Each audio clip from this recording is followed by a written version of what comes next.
నమస్తే. Shaft media acting course నట శిక్షణ కార్యక్రమానికి స్వాగతం. నేను మీ చిలకమరి నటరాజ్. ఆల్రెడీ మనం ఒక మాడ్యూల్లో ఈ అమెచ్యూర్ క్వాలిటీస్ గురించి డిస్కస్ చేసుకుంటున్నాం. అమెచ్యూర్ క్వాలిటీస్కి సంబంధించి ఇది ఇంకొక మాడ్యూల్. ఇందులో మరికొన్ని అమెచ్యూర్ క్వాలిటీస్ గురించి మనం ఇవాళ డిస్కస్ చేసుకుందాం.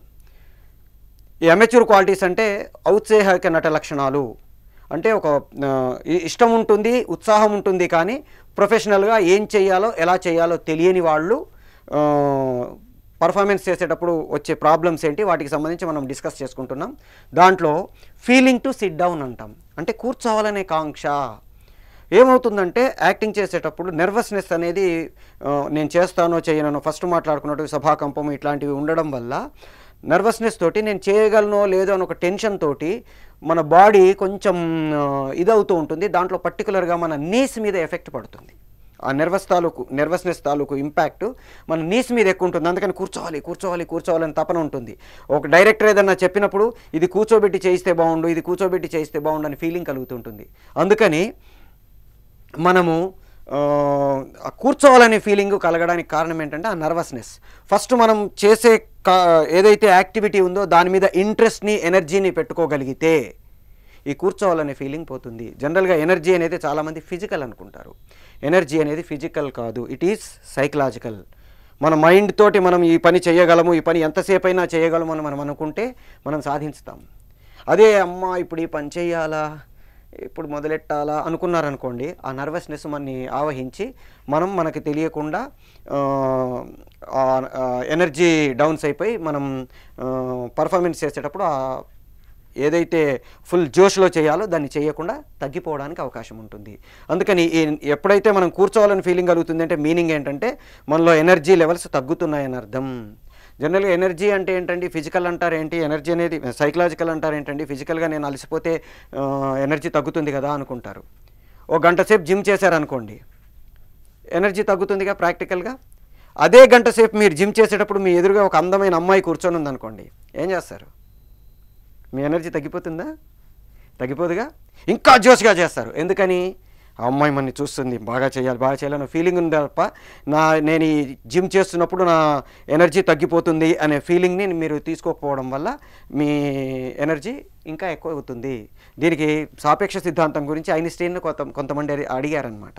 సార్ మీరు ఈ రిలేటివిటీ గురించి మాట్లాడుతున్నారు, టైం దాని గురించి ఒక బెస్ట్ ఎగ్జాంపుల్ చెప్పండి అని ఆయన అడిగారు. అడిగితే ఐన్స్టీన్ అన్నారనమాట, ఇప్పుడు ఒక అందమైన అమ్మాయి దగ్గర మీరు ఒక గంట సేపు కూర్చున్నారనుకోండి, అది మీకు 10 నిమిషాలలాగా అనిపిస్తుంది. అదే ఒక మంట పక్కన 10 నిమిషాలు కూర్చున్నారనుకోండి, అది గంటలా అనిపిస్తుంది. ఇది థియరీ ఆఫ్ రిలేటివిటీ అని ఆయన ఒక గొప్ప ఎగ్జాంపుల్ చెప్పారు. అట్లా ఈ ఎనర్జీ కూడా మనం గంట సేపు చేసామా, 2 గంటల సేపు చేసామా అనేది కాకుండా దాన్ని ఎంత ఇంట్రెస్ట్తో చేసాము, ఎంత ఉత్సాహంతో చేసామనే దాన్ని బట్టి మన ఎనర్జీ యాక్టివిటీని మనం ఫుల్ ఎనర్జీతో జోస్తో చేయడానికి ప్రయత్నం చేసాము, ఆటోమేటిక్గా మీకు కూర్చోవాలనే ఫీలింగ్ రాదు. రెండవది రషింగ్ ది స్పీచ్ అంటాం. నెక్స్ట్ది రషింగ్ ది స్పీచ్ అంటే గబగబ చెప్పేసేయాలి, లైన్స్ చెప్పేసి వెళ్ళిపోవాలి, కంప్లీట్ చేసేసుకోవాలి. ఇది ఎందుకు వస్తుందంటే కాన్ఫిడెన్స్ లేకపోవడం వల్ల, గుర్తుంటుందో లేదో అనే భయం వల్ల, చేయగలుగుతానో లేదో అని ఒక టెన్షన్ వల్ల, ఈ మూడిటి వల్ల మనం స్పీచ్ని రష్ చేయడం జరుగుతుంది. ఒక డైలాగ్ చెప్పాలనుకోండి, నువ్వు వస్తున్నావు కదా, ఎందుకు రాలేదు, నీకోసం ఎంతసేపు చూశానో తెలుసా, ఇది డైలాగ్ అనుకుందాం. మధ్యలో నేను ఒక 2 చోట్ల గ్యాప్ ఇచ్చాను. ఈ కొత్త ఉత్సాహవంతులైన అంటే ఆ ఉత్సాహిక నటులు ఏం చేస్తారంటే, నువ్వు వస్తున్నావు కదా, ఎందుకు రాలేదు, నీకోసం నేను ఎంతసేపు చూశానో తెలుసా, అయిపోయింది, అమ్మయ్య కంప్లీట్ చేసేసుకున్నాను, నా పని అయిపోయింది, వెళ్ళి ఇంకా కూర్చోవచ్చు. తర్వాత వేరే వాళ్ళు డైలాగ్ చెప్తారు, అది వినొచ్చు. ఇలాంటి ఫీలింగ్ ఉండడం వల్ల రషింగ్ ది స్పీచ్ అవుతుంది, పరిగెత్తుకుంటూ వెళ్ళిపోతారు. డైలాగ్ని గబగబ అప్పచెప్పేస్తే మన పని అయిపోతుంది, అమ్మయ్య డ్యూటీ కంప్లీట్ చేసుకోవడం అంటామే, అట్లా టప చెప్పేస్తే కంప్లీట్ అయిపోతుంది అన్న ఒక ఫీలింగ్ ఉంటుంది. అందువల్ల స్పీచ్ని రష్ చేసుకుంటూ వెళ్తారు. చెయ్యకూడదు. రష్ చేయకుండా నెమ్మదిగా కంఫర్టబుల్గా మనం చెప్పే ప్రాసెస్లో మనకి బోల్డ్ అంత మనము వాయిస్ అండ్ స్పీచ్కి సంబంధించి ఒక మాడ్యూల్లో డీటెయిల్గా మాట్లాడుకుంటాం. What is volume, what is pitch, pause, face, stress, ఇట్లా డిఫరెంట్ ఎలిమెంట్స్ ఉంటాయి. సో ఇవన్నీ మనం ఇంకొక మాడ్యూల్లో వాయిస్ అండ్ స్పీచ్కి సంబంధించి మాట్లాడుకున్నప్పుడు ఇంకా ఎక్కువ డీటెయిల్గా డిస్కస్ చేసుకుంటాం. సో ఒక క్యారెక్టర్ ఏంటి, ఆ క్యారెక్టర్ ఆ సిచ్యువేషన్లో ఏం మాట్లాడాలి, అలాగే ఎందుకు మాట్లాడాలి. ఇప్పుడు ఉదాహరణకి ఎప్పుడు స్పీడ్గా మాట్లాడాలి, ఎప్పుడు స్లోగా మాట్లాడాలి, ఎందుకు స్పీడ్గా మాట్లాడాలి, ఎందుకు స్లోగా మాట్లాడాలి. నా వయసు ఒక 70 ఏళ్ళు అనుకోండి, అని మాట్లాడలేను అంటే 70 ఏళ్ళ వాళ్ళందరూ స్లోగానే మాట్లాడతారా? అది రూల్ కాదు. కాకపోతే ఏంటంటే జనరల్గా ఒక 60 ఏళ్ళు 65 ఏళ్ళు దాటిన తర్వాత నుంచి మన వోకల్ కార్డ్స్ యొక్క సామర్థ్యము, లంగ్స్ యొక్క సామర్థ్యము తగ్గడం వల్ల మనం జనరల్గా మనం ఫస్ట్ నుంచి మాట్లాడుకునేది ఏంటంటే బ్రీత్ తోటే మనం మాట్లాడతాము. మనం గాలి తీసుకున్న గాలిని మనం మాట్లాడాలనుకున్నప్పుడు ఇక్కడ ఉండే ఒక పొర ద్వారా నొక్కి దాన్ని బయటికి తీసే ప్రాసెస్లో వోకల్ కార్డ్ మధ్యలో నుంచి మనకి ఆ గాలి బయటకు వచ్చే ప్రాసెస్లో సౌండ్ పుడుతుంది అని మనం ఇంతకుముందు ఒక మాడ్యూల్లో డిస్కస్ చేసుకున్నాం. సో ఎప్పుడైతే మనం ఆ బ్రీత్ కెపాసిటీ తగ్గుతుందో, లంగ్స్ కెపాసిటీ తగ్గుతుందో ఆటోమేటిక్గా మనం మాట్లాడే ప్రాసెస్ స్లో అవుతుంది. ఒక 90 ఏళ్ళ వాళ్ళను తీసుకున్నారనుకోండి, వాళ్ళు మళ్ళీ మాట్లాడలేరు, గబగబ మాట్లాడలేరు. ఏం చేస్తారు? ఒరే నువ్వెక్కడికి వెళ్తున్నావురా అంటారు. ఎందుకు అంటున్నారు అలా? వాళ్ళ లంగ్స్, వాళ్ళ వోకల్ కార్డ్స్ స్ట్రెంత్ తగ్గిపోయింది కాబట్టి, వాళ్ళ బ్రీతింగ్ కెపాసిటీ తగ్గిపోయింది కాబట్టి స్లో అయింది. సో నేను ఒక 90 ఇయర్స్ క్యారెక్టర్ చేసినప్పుడు నేను ఒరే నువ్వు ఎక్కడికి వెళ్తున్నావురా అనకూడదు. ఓ 15 ఏళ్ళ కుర్రాడి క్యారెక్టర్ చేసినప్పుడు ఒరే నువ్వు ఎక్కడికి వెళ్తున్నావురా అనకూడదు. ఏ క్యారెక్టర్ ఆ క్యారెక్టర్ తాలూకు ఫిజికల్, సోషల్, సైకలాజికల్ డైమెన్షన్స్ని బట్టి ఆ క్యారెక్టరు ఏ స్పీడ్తో ఈ లైన్స్ చెప్పాలో అదే స్పీడ్తో చెప్పాలి. ఉదాహరణకి ఒక ఇద్దరు ఐఏఎస్ ఆఫీసర్లు కొట్లాడుకుంటున్నారు అనుకోండి, మన ఇద్దరు ఒక స్లమ్ ఏరియాలో ఉండేవాళ్ళు కొట్లాడుకుంటున్నారు అనుకోండి, వాళ్ళు వీళ్ళు సమానంగా ఉండరుగా. ఐఏఎస్ ఆఫీసర్లు ఇద్దరు కొట్లాడుకుంటున్నారు, ఎలా ఉంటుంది? I didn't expect this from you, I to ఇంతే ఉంటుంది. అదే గుడిసెలలో ఒక స్లమ్ ఏరియాలో ఉండేవాళ్ళు కూడా అంటాడు వాడు. వీడు కూడా ఆల్మోస్ట్ అలాగే అంటాడు. ఎందుకు ఇలా జరుగుతుంది అంటే వాళ్ళ సోషల్, సైకలాజికల్, ఫిజికల్ కండిషన్స్ వాళ్ళు అలా మాట్లాడడానికి పురికొల్పుతాయి. మనం ఎప్పుడైతే మన డైలీ లైఫ్లో ఎలాగైతే మాట్లాడుతున్నామో దానికి దగ్గరగా 90% దగ్గరగా అందరూ అలాగే ఉంటారని అక్కినేని నాగేశ్వరరావు గారు 90 ఏళ్ళ తర్వాత కూడా అంతే ఆరోగ్యంగా ఉన్నారు. ఇప్పుడు నిన్న పీసీ రెడ్డి గారు 86 ఇయర్స్లో ఆయన చనిపోయారు. ఎట్ ది ఏజ్ ఆఫ్ 82 ఆయన ఒక 4 ఫ్లోర్ల బిల్డింగ్ టక మాతో పాటు ఎక్కేవాళ్ళు. మేము అమర్నాథ్ వెళ్ళినప్పుడు ఒక 82 ఏళ్ల వ్యక్తి 32 కిలోమీటర్లు మేము నడిచే ప్రాసెస్లో మాకంటే స్పీడ్గా నడుస్తూ వెళ్ళారు. ఎలా వెళ్ళారంటే కొంతమంది ఎగ్జామ్షన్స్, కానీ మనం జనరల్గా తీసుకొని ఏ క్యారెక్టర్ ఎలా మాట్లాడాలి, అలా ఎందుకు మాట్లాడాలన్న దానికి ఆ క్యారెక్టర్ తాలూకు డైమెన్షన్స్ పురికొల్పుతాయి. అందుకని మనం స్పీచ్ని రష్ చేయకుండా ఒక స్పెసిఫిక్గా చేసుకుంటూ వెళ్తే ఇట్ విల్ బి ఎఫెక్టివ్. అట్లాగే అలైన్మెంట్ టు ది ప్రాపర్టీస్ అంటాం. అంటే ఏదైనా వస్తువును పట్టుకొని మాట్లాడాలనో, ఏదైనా కూర్చొని మాట్లాడాలనో, లేకపోతే ఏదైనా చేతిలో ఉంటే బాగుండనో ఒక ఫీలింగ్ కలుగుతూ ఉంటుంది. అమెచ్యూర్ క్వాలిటీస్కి, అమెచ్యూర్ యాక్టర్స్కి అదొక క్వాలిటీ. ఏంటంటే ఏదైనా పట్టుకొని మాట్లాడితే కంఫర్టబుల్గా ఉంటుంది. అంటే దీన్ని ఏమంటామంటే ఛానలైజేషన్ ఆఫ్ ది ఎమోషన్ అంటాం. అంటే మనలో ఉండే ఒక భయాన్ని కానీ, ఒక టెన్షన్ని కానీ మనకు తెలియకుండా ఒక ప్రాపర్టీకో, ఒక ఆబ్జెక్టుకో ట్రాన్స్ఫర్ చేయడానికి ట్రై చేస్తాం.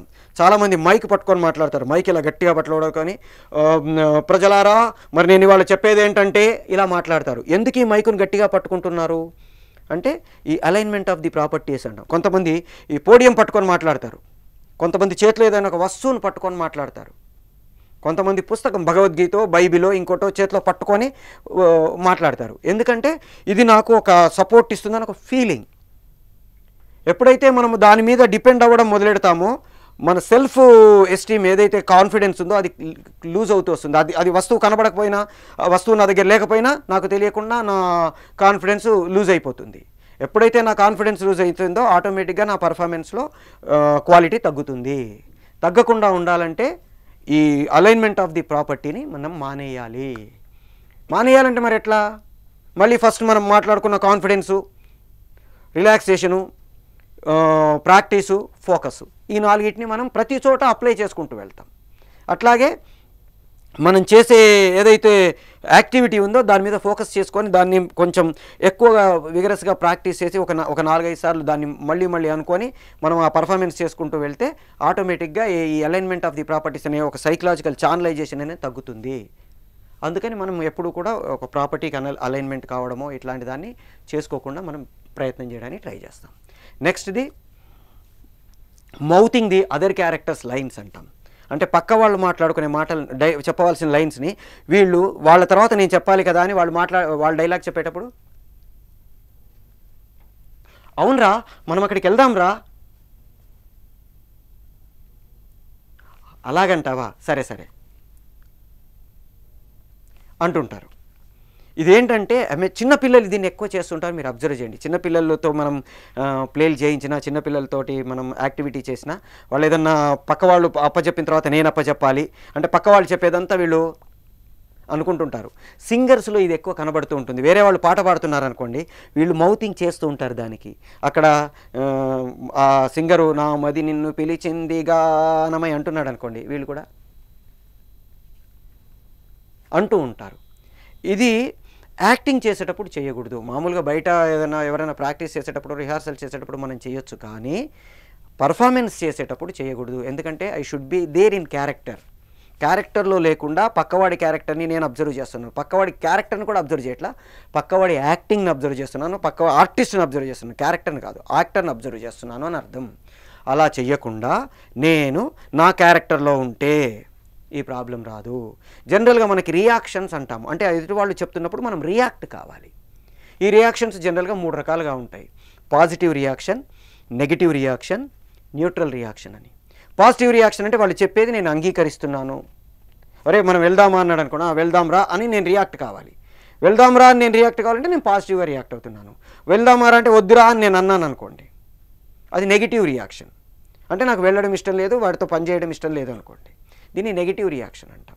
మూడోది న్యూట్రల్ రియాక్షన్. నాకేం సంబంధం లేదు, వాడు వెళ్దామంటే వెళ్ళాలో వద్దో నాకు తెలియదు, నేనేం చేయాలో నాకు తెలియదు, సరే ఏం చేస్తా అది చేస్తాం. ఇది న్యూట్రల్ రియాక్షన్ అంటాం. ఈ 3 రకాల రియాక్షన్స్లో ఏదో ఒక రియాక్షన్లో I should be there.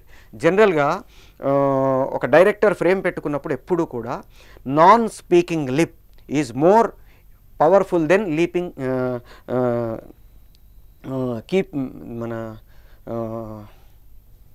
Speaking lip అంటాం. అంటే non speaking lip is more powerful than speaking lip అంటాం. అంటే మాట్లాడకుండా పక్కన ఉండేవాళ్ళు ఎక్కువ పవర్ఫుల్ దెన్ మాట్లాడేవాళ్ళు.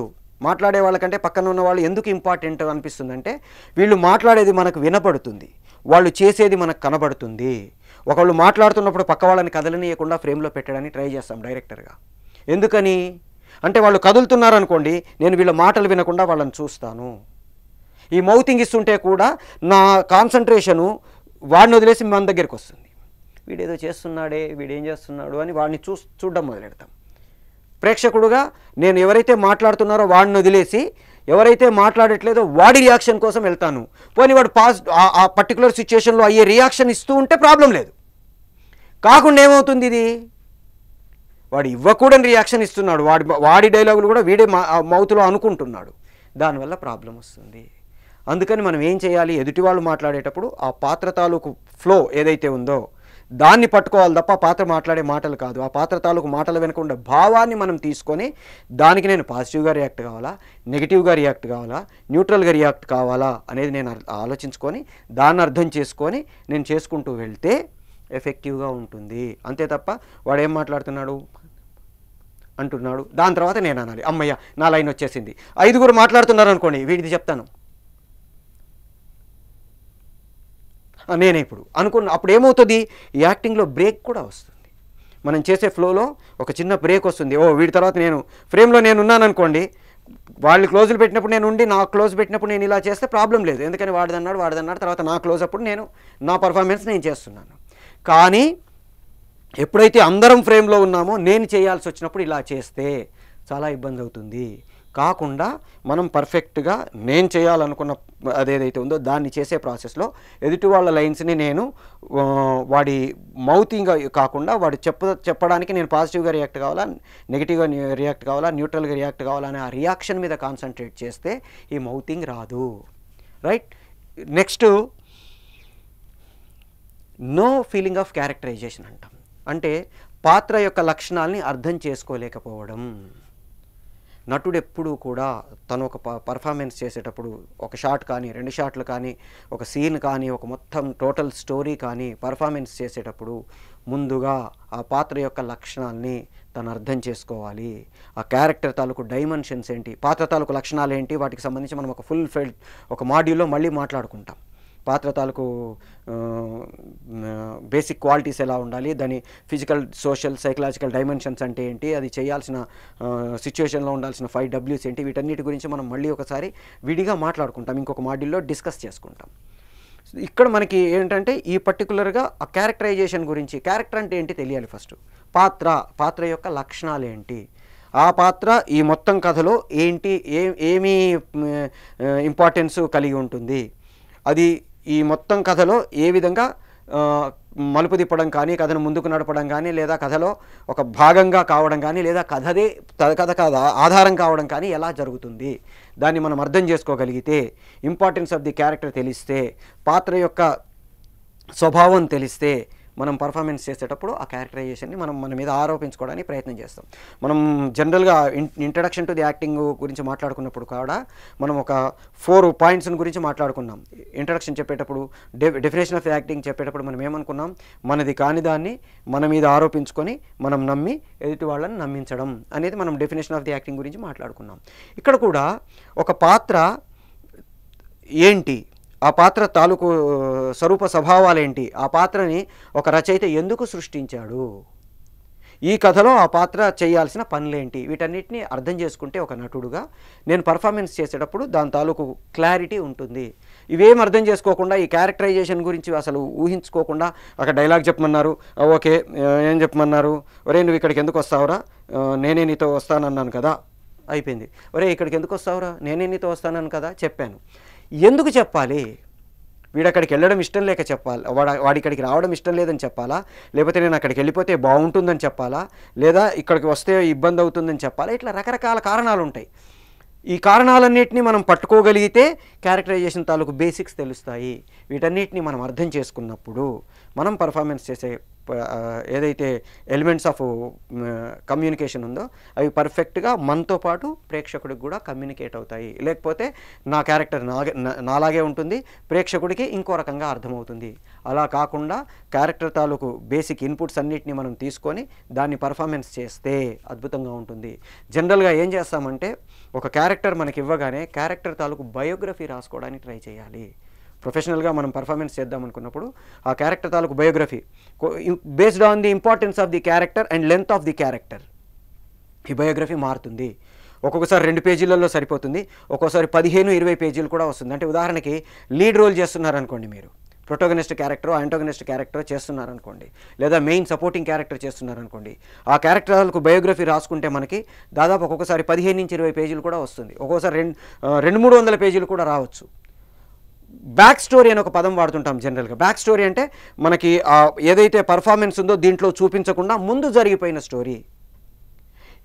దీని గురించి కూడా మనం అవగాహన పెంచుకొని పర్ఫార్మెన్స్ చేస్తే ఎఫెక్టివ్గా ఉంటుంది. అంటే జరిగిపోయింది, ఇప్పుడు ఉదాహరణకి మీ ముందు నేను ఇక్కడ కనబడుతున్నాను, నేను ఇక్కడ కనబడడానికి ముందు నేనేంటి, ఒక సెంట్రల్ యూనివర్సిటీ నుంచి MA dance, MA theatres, PG diploma in acting, PhD ఇట్లాంటి కోర్సులన్నీ కంప్లీట్ చేసి, మల్టీమీడియా కోర్స్ చేసి, ఇట్లా డిఫరెంట్ కోర్సులు చేసి, తర్వాత కొంతమంది డైరెక్టర్స్ దగ్గర, కొంతమంది రైటర్స్ దగ్గర, కొంతమంది యాక్టర్స్ దగ్గర ఫుల్ ఫ్లెడ్జ్డ్గా నేర్చుకొని నేను ఇక్కడికి వచ్చి మీ ముందు నిలబడ్డాను.